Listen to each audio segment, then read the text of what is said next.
It's estimated that more than 100 million U.S.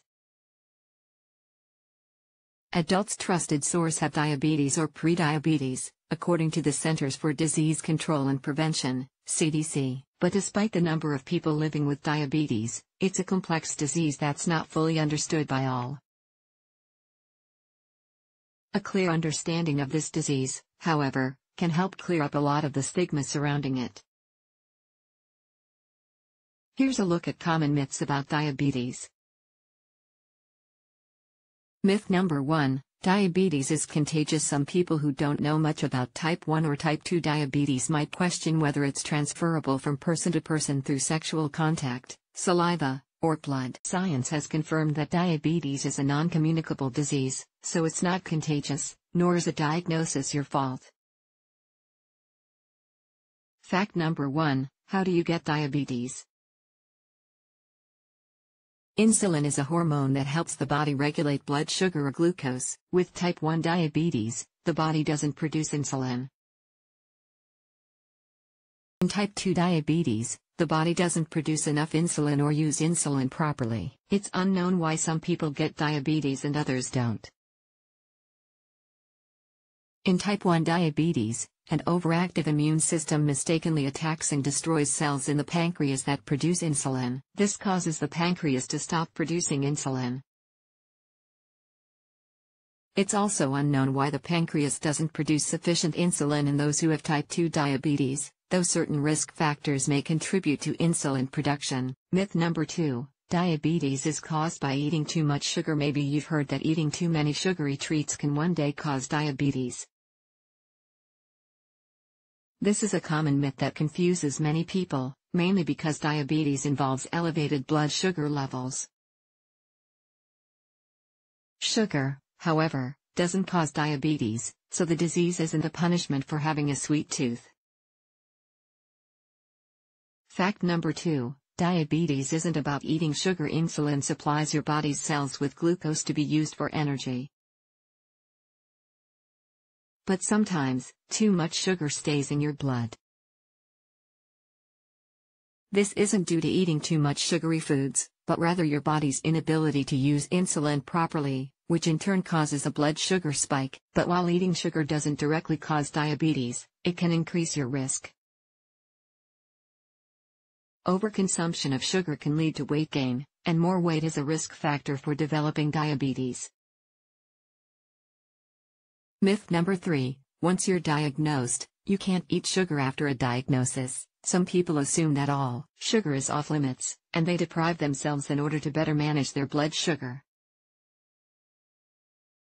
Other times, family members who are trying to be helpful may monitor the sugar intake of loved ones with diabetes, which can cause stress and resentment.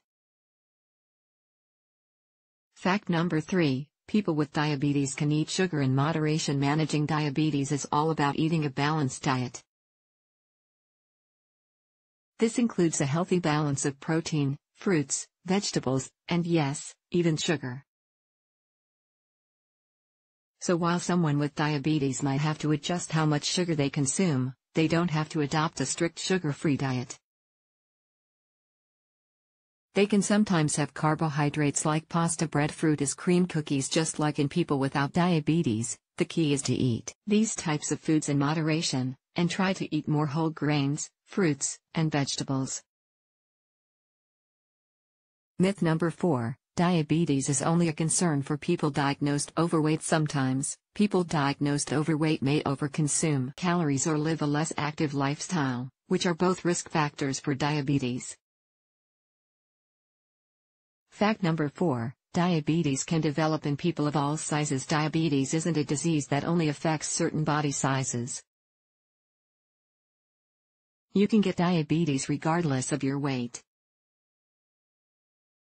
About 85% of people with type 2 diabetes are diagnosed with obesity or overweight, which means 15% aren't. Myth number 5, diabetes doesn't run in my family, so I don't have to worry. While genetics is one risk factor for diabetes, it's not the only one. If a close family member has the disease, yes, you're at risk too. but there are several other risk factors for diabetes that have nothing to do with family history. Fact number 5. Family history isn't the only risk factor for diabetes. Although family history does come into play, it's not the only factor. And the truth is, you can get diabetes if no one in your family has the disease, particularly type 2 diabetes. Risk factors for type 2 diabetes include inactive height, a larger waist circumference of above 35 inches for women and above 40 inches for men, overweight or obesity, a history of prediabetes, when your blood sugar level is higher than normal. Myth number 6, everyone with diabetes must take insulin because people living with type 1 diabetes don't produce insulin. They must take insulin injections or use an insulin pump to control their blood sugar. Some people with type 2 diabetes also produce so little insulin that they need to take insulin. But not all people with type 2 diabetes require insulin. Fact number 6. Some people can manage their blood sugar with medications and lifestyle changes. Many people living with type 2 diabetes are able to manage their condition and avoid blood sugar spikes by maintaining a healthy lifestyle. This includes getting regular physical activity. Exercise can have a positive effect on blood sugar because it increases insulin sensitivity, allowing your muscle cells to better use insulin. Some people also manage type 2 diabetes with dietary changes and the use of oral medication. If these measures don't work to promote a healthy blood sugar level, insulin injections may become necessary. Myth number 7, diabetes isn't a big deal because diabetes is a common condition. Some people shrug it off or downplay the potential seriousness of this disease. Fact number 7, diabetes can cause life-threatening complications. It's important to follow your doctor's recommendations to manage your blood sugar, such as by taking your insulin or medications, and making lifestyle changes. High blood sugar can cause many complications, including some that are life-threatening. These include high blood pressure, heart disease, stroke, kidney damage, or failure blindness nerve damage if left untreated. Diabetes can also cause pregnancy complications like miscarriage, stillbirth, and birth defects. How to support someone with diabetes. If you know someone with diabetes, they need your support. There's no cure for diabetes, and a person's condition can change or progress over time. So even if someone doesn't need medication for diabetes today, they might need it in the future, which can be an emotional transition. Your support can help someone cope with this disease, whether they're newly diagnosed or have been living with diabetes for years. Here's what you can do. Encourage healthy eating habits, but don't nag or irritate. Exercise together. Go for daily walks or enjoy other activities such as swimming or biking. Attend doctor's appointments with him, and take notes. Educate yourself about diabetes and learn how to recognize signs of low blood sugar, such as irritability, dizziness, fatigue, and confusion. Attend a local support group with them. Provide a listening ear and allow them to vent when needed.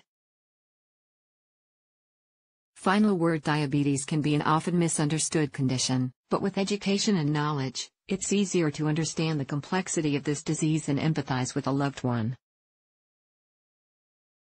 Diabetes is a serious condition without a cure, and it can develop slowly.